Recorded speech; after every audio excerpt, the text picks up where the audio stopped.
I'm James Zanewicz from Tulane Medicine here in the Bullpen at JPM 2025, and I'm joined by Caroline Shelverton of Flomatrix. Welcome. Thank you. So great to have you here. I have 3 easy Bullpen questions for you. The first one is to learn a little bit more about you and your history. How did you get where you are today?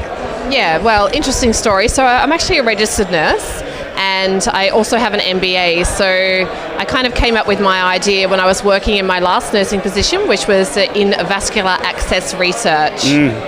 Very nice. And so what took you from nursing into kind of this entrepreneurial mindset?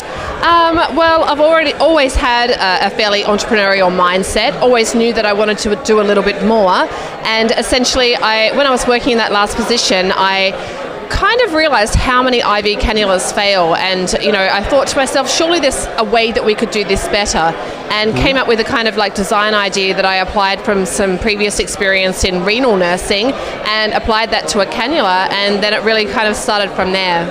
All right, so that leads us to where we are now.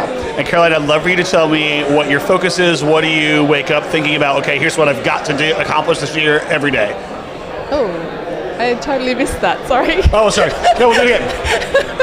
So that takes us to kind of where we are now, yes. And I'd love to find out kind of what your area of focus is. Like every day when you wake up, what are you thinking? Here's what I've got to get done this year. What is driving you forward? Yeah. Okay. Well, obviously we want to have better outcomes for patients, and that's our driving force. And not only that, but obviously we want to give our investors good returns. So they're probably the 2 greatest drivers, I would say, at the moment. And obviously to be able to close our raise that we're currently doing at the moment and get to an exit. And what kind of raise are you doing right now? What level? What series is it? Yep, so we're doing a post-seed raise at the moment for $2.2 million US, and that will essentially get us to FDA approval with our, what I like to refer to as our custom device. Okay. So all of our own QMS and our regulatory approval requirements. So that's exactly what we're doing with that money. Fantastic, and I'm always asked this by investors, do you have kind of a minimum level in mind? I know everyone's always open to discussion, but for that raise, when you're bringing people in, what level do you like to see them at for investment?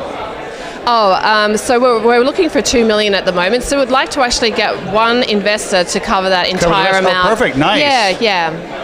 Cap table's getting full. Exactly right. It's much simpler that way, and it's not that much if you're that close to finishing and getting a market, which is great. It's a tremendous opportunity for people to get in with some proven data already on the record. Yes. And with that, the Bullpen is all about finding someone, helping them, and repeating. But when you come and do a KOL interview, you get to make an ask to the Bullpen. How can they help you achieve your goals? Okay, well, I think the best way would be to have opportunities to investors that are actually interested in the product that we're developing. So maybe even someone who has had a personal experience with IV cannula failure, had a child in hospital, or a family member, or even themselves, and really understand that problem personally as well. I think that would be great. So you're looking for that real impact investor who understands the situation and is passionate about it, as well as understands the business proposition. I think that would be great. All right, Bullpen, if you heard that and it resonates with you, inbox Caroline right now. Make that connection. Let's help her move her company forward, all right? Thank you so much for joining us in the Bullpen. Thank you. Great to have you at JPM, and thank you so much again for bringing your wonderful weather. Thank you so much. Because usually it's raining sideways, and we're giving y'all the credit. Thank you so much.